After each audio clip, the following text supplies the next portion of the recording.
Assalamualaikum warahmatullahi wabarakatuh. Selamat siang semua penikmat podcast dari saya Yudis Wahyudi.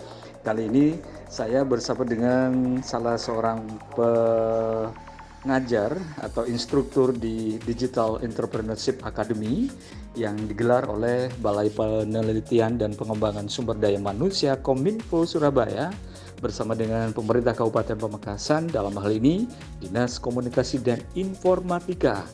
Dan kali ini kita ada di batch kedua dari pelatihan Digital Entrepreneurship Academy di gelombang kedua. Gelombang kedua kita mulai tanggal 17 hingga 18 Maret 2022. Dan kali ini saya bersama dengan seorang instruktur dan beliau sangat malang melintang sebagai public relation dan juga beberapa keahlian yang lain yang dimiliki oleh seorang instruktur bernama Ibu Yuli Andayani SSMM. Selamat siang pemirsa dimanapun Anda berada, Facebooker dimanapun Anda bisa melihat dan menonton dari podcast ini.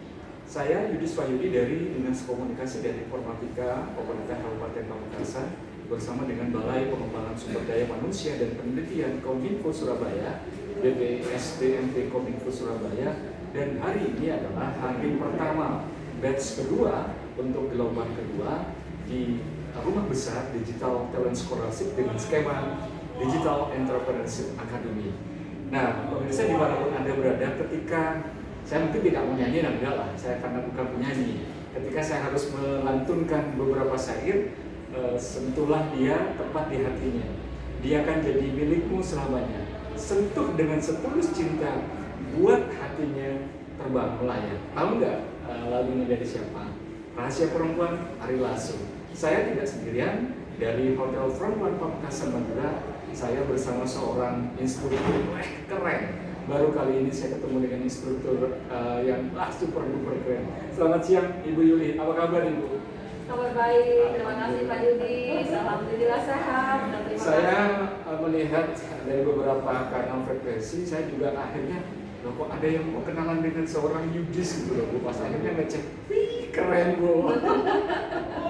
Ibu selamat datang di Pamekasan, dan kali ini kita ada di batch kedua karena kemarin kita sukses di batch pertama 250 peserta. Dan kali ini dua batch kedua untuk gelombang kedua. Ibu, dari beberapa strategi pemasaran termasuk juga di branding, totalitas digital para pengusaha UMKM ini sudah dibedah semua. Ya. Yang membedakan dengan para narasumber yang lain dari Ibu Yuli, siapa Kak? Saya lupa Bu. Yuli Andayani. Yuli Andayani SSMM. Apa kira-kira yang harus diberikan kepada masyarakat Pamekasan dari, karena masa pandemi seakan-akan kita mau tidak akan berusaha, padahal keliru. Kira-kira apa yang harus disampaikan Ibu? Silakan.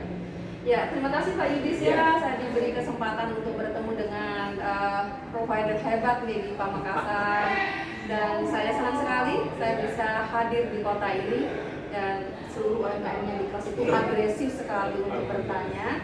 Jadi mungkin selama ini pemasarannya secara digital, secara hard skill atau kemampuan-kemampuan itu ya, tapi saya membuka mindsetnya dengan cara yang berbeda.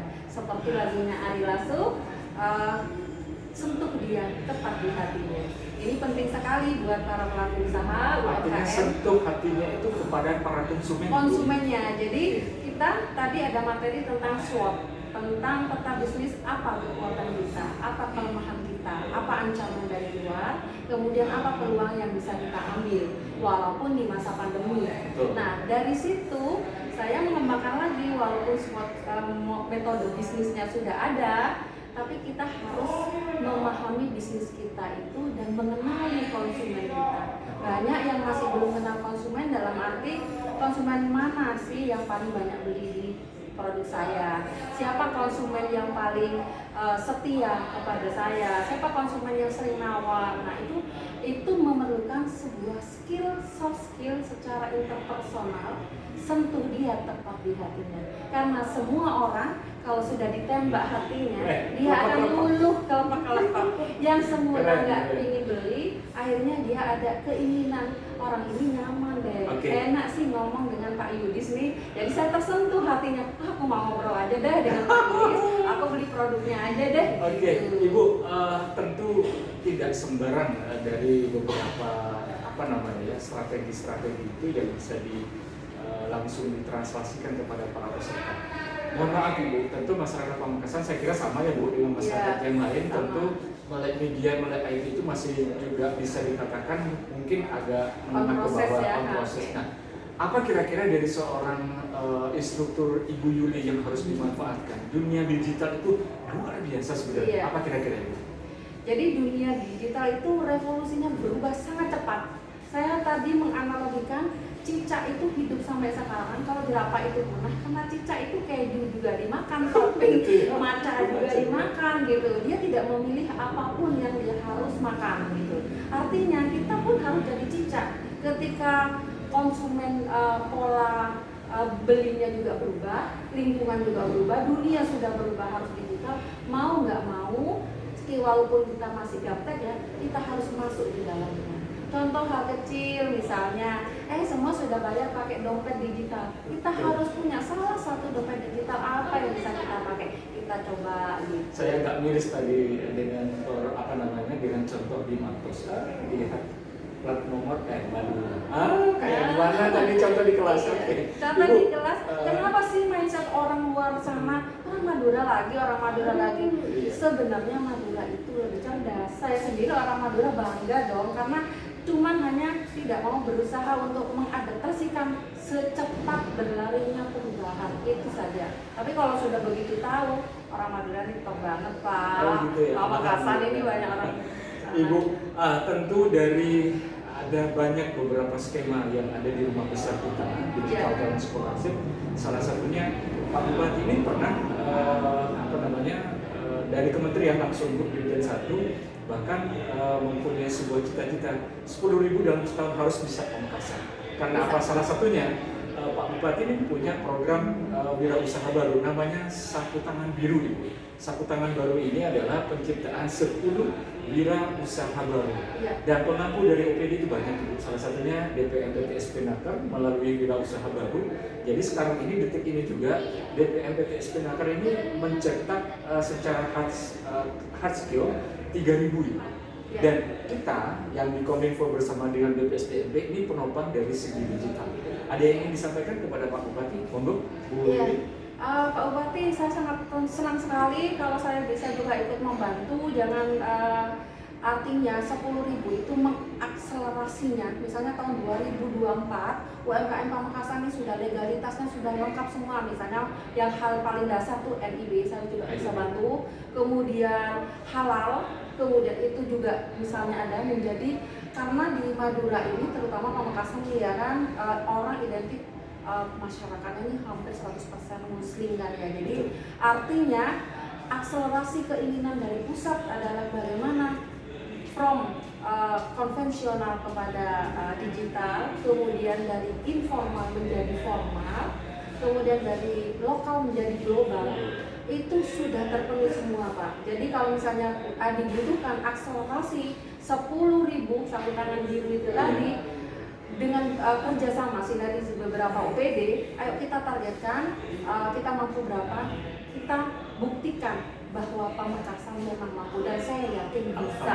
Saya yakin bisa. Bupati, mudah-mudahan ini juga janji dari para instruktur yang tergabung di instruktur di BPSDMP. Ibu, tentu ada banyak sebuah harapan besar dari para peserta. Salah satunya Pak Yudis, ayolah pelatihan ini harus 1 bulan sekali. Waduh, ini bukan kita yang punya program, ini kementerian. Ibu, tentu how to make a decision making process, bagaimana proses untuk pengambilan kebijakan. Tentu Pamekasan juga harus diberi support Ibu. Kira-kira dari segi instruktur yang Ibu setiap hari bersentuhan dengan orang-orang BPSDMP ataupun kementerian, apa yang harus diberikan ke Pamekasan?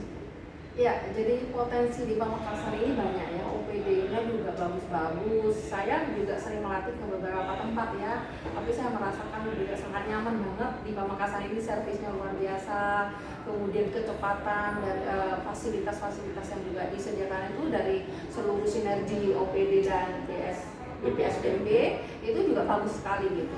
Jadi sangat disayangkan kalau saya lihat juga pesertanya antusiasnya itu luar biasa. Nah itu bisa sangat menjadi apa ya, objek yang benar-benar bisa kita buktikan ke pusat, Pak. Jadi sekarang itu memang semua berlomba-lomba mulai bagaimana sih UMKM ini meningkat dan membantu pendapatan dari daerah. Kemudian bagaimana mulai dari desa wisatanya karena bersinergi juga. Nah, Pamekasan ini di antara Pulau Madura yang lain, saya rasa paling punya potensi yang luar biasa. Benar nih, bukan Sumenep. Enggak. Kalau Sumenep Pak masih agak tertutup, dan potensinya kalau di luar sana kan paling ujung ya Pak ya. Jadi memang produknya di mereka buat itu sumber daya alamnya memang bervariasi, tapi saya lihat teman-teman yang tadi itu lebih variatif lagi, bahkan ada satu yang di bagian art seni gitu, dia pun melukis dan cara melukisnya dia jadikan konten dan dimonetize di YouTube. Nah seperti itu, jadi itu yang saya tangkap, tidak cuma barang atau jasa, tapi ada yang art juga, ada seni. Kami juga sangat kaget Ibu dari Kementerian Komunikasi dan Informatika bahwasanya se-Indonesia DTSD dipilih 20 kabupaten kota.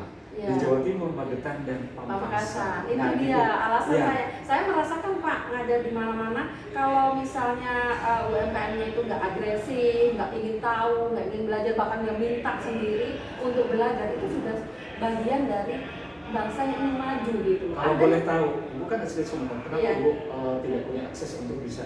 Ayolah, Sumenep juga bisa diakses untuk bisa melaksanakan kegiatan pelatihan. Bisa. Sebenarnya bisa. Saya juga ikut mendampingi Sumenep untuk pelatihan di bukan kementeriannya ya, dinas UKM-nya. Kemudian di dinas pariwisata.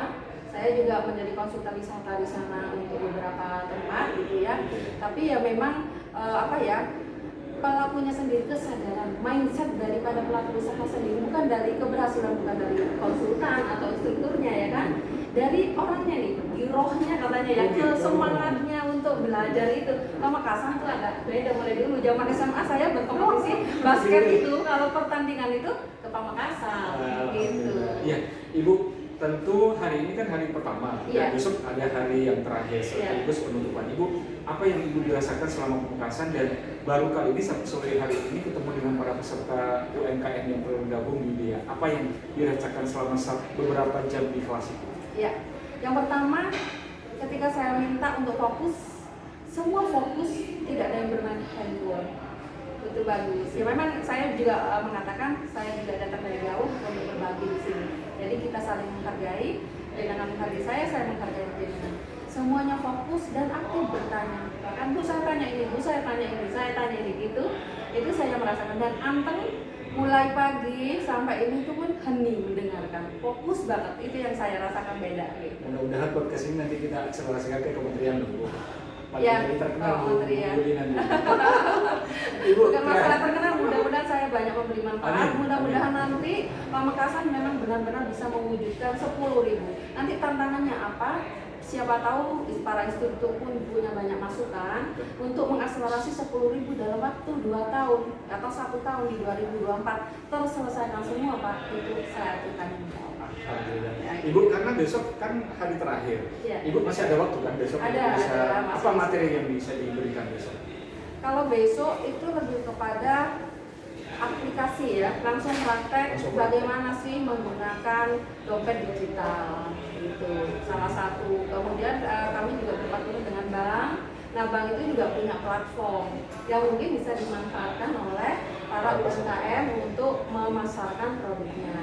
Kemudian akses permodalannya pun, kadang-kadang UMKM ordernya banyak tapi nggak tahu harus kemana dan bagaimana sih persyaratannya, sulit enggak gitu. Dia takut kalau ini ditanya ini. Nah itu kita ajarin bahwa dengan pencatatan yang sesederhana pun pihak partnership bank itu pun juga akan membantu meningkatkan, jangan takut untuk akses permodalan ke bank, karena bank bukan untuk jadi musuh atau rentenir, tapi justru membantu mensupport dari sisi keuangan. Nah, ini dia yang ada di DEA, bahwasanya tidak hanya teori-teori saja, bahwasanya dari instruktur itu juga sudah bekerja sama dengan salah satu bank. Ya. Kan begitu Ibu? Ya. Oke, Ibu yang terakhir closing statement sekaligus mungkin kalau saya bisa mengatakan ada ekspektasi besar dari seorang ibu juga. Iya, betul. Apa kira-kira yang ingin dimanfaatkan selama 2 hari kepada masyarakat Pamekasan yang salah satu dari banyaknya peserta itu mungkin saya ingin terus bergelut di dunia digital ini. Tidak sembarang orang, mungkin dari para peserta ini, masyarakat di Pamekasan nun jauh di sana ingin bergabung, tapi karena waktu dan sangat mepet, ini akhirnya tidak tergabung di DEA kali ini. Apa kira-kira harapan Ibu kepada masyarakat Pamekasan satu, kemudian yang kedua kepada pemerintah Kabupaten Pamekasan? Silakan. Tadi saya ke peserta juga bilang bahwa Anda beruntung bisa hadir dan datang di sini mendapatkan ilmu secara gratis, kemudian mendapatkan fasilitas yang nyaman sekali di sebuah hotel yang penyelenggaraannya dapat konsumsi yang enak, dapat teman baru, dapat keluarga baru gitu. Harapan saya adalah dengan 2 hari di sini ini bukan cuma masalah teori, tapi Anda membangun jejaring dengan teman-teman di kelasnya. Kemudian kesadaran, mindsetnya sudah mulai terbuka. Oh iya ya, ternyata selama ini Bu saya memang nggak nyatet, benar kata Ibu Yuli. Saya bahkan nggak tahu kekuatan produk saya itu apa. Dia baru terbuka, oh iya, habis ini saya nyatet dulu. Habis ini saya menyadari bahwa pentingnya pencatatan itu untuk itu gitu. Jadi paling tidak mindsetnya terbuka dulu. Bagaimana seorang entrepreneur itu tidak ketergantungan kepada orang lain, tapi ketergantungan dari effort kita sendiri. Untuk Kabupaten Pamekasan, Bapak Bupati dan seluruh Dinas Kominfo yang sudah memfasilitasi ini, besar harapan saya supaya Pamekasan ini menjadi contoh kota yang bisa mewujudkan dan mengakselerasi keinginan Kementerian Pusat terhadap peningkatan kapasitas SDM daripada pelaku usaha terutama yang usaha mikro. Alhamdulillah, Ibu Yuli Andaini SSMM, terima kasih Ibu atas waktunya dan mudah-mudahan di closing statement ini nanti lagunya Rahasia Perempuan. Oke. Rahasia Perempuan itu memang tidak ada tidak jauh dari topik yang utama tadi, kenali atau sentuh dia di hatinya. Mau kepada laki-laki yang dia tuju, tetap sentuhannya itu di hati. Hatinya udah dipegang, lainnya tinggal ikut aja. Baik, pemirsa dimanapun Anda berada, demikian podcast kami bersama dengan salah satu instruktur dari binaan BPSDNP Kominfo Surabaya, Ibu Yuli Andaini SSMM. Saya Yudis Wahyudi, mewakili rekan-rekan tim kreatif BPSDNP bersama dengan Dinas Komunikasi dan Informatika Pemerintah Kabupaten Pamekasan dari Front One Hotel Pamekasan mengucapkan selamat sore. Sampai jumpa di lain kesempatan. Tetap salam sehat ya. Terima kasih. Wassalamualaikum warahmatullahi wabarakatuh. Waalaikumsalam warahmatullahi wabarakatuh. Semangat untuk Pamekasan.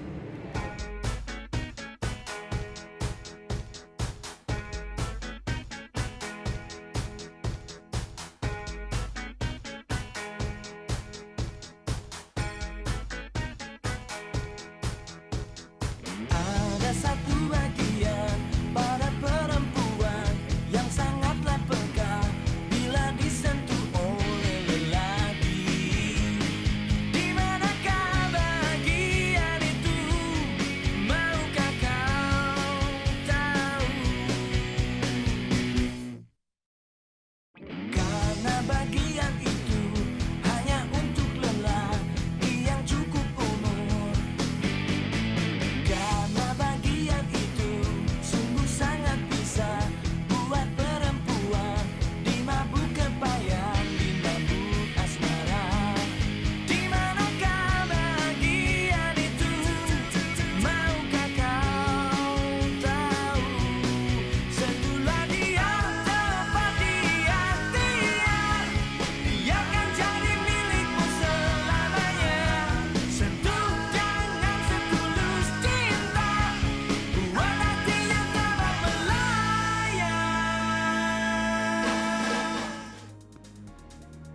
Terima kasih pemirsa dimanapun Anda berada, Anda telah menikmati persembahan podcast dari Yudis Wahyudi dan mudah-mudahan bisa menginspirasi kita terutama untuk para pelaku usaha kecil menengah di Kabupaten Pamekasan bahwasanya pelatihan DEA atau Digital Entrepreneurship Academy milik dari Kementerian Komunikasi dan Informatika ini juga bisa bermanfaat untuk Kabupaten Pamekasan terutama para pelaku UMKM yang selama ini hanya konvensional dengan sentuhan digital dan tenaga instruktur yang mumpuni di bidangnya mudah-mudahan bisa beralih konvensional ke digital. Terima kasih semuanya. Salam sehat walaupun di pandemi masa-masa seperti sekarang kita harus tetap bisa melaksanakan apa yang menjadi pekerjaan kita. Tentu dunia digital adalah dunia yang sungguh-sungguh sangat menarik untuk bisa kita lakukan pekerjaan kita lebih menghasilkan keuntungan yang lebih besar. Izinkan saya Yudis Wahyudi dari Front One Hotel Pamekasan Madura mengucapkan terima kasih atas segala kebersamaan Anda. Salam sehat selalu untuk Anda, salam sejahtera bersama dengan keluarga dan orang-orang tercinta. Terima kasih. Wassalamualaikum warahmatullahi wabarakatuh.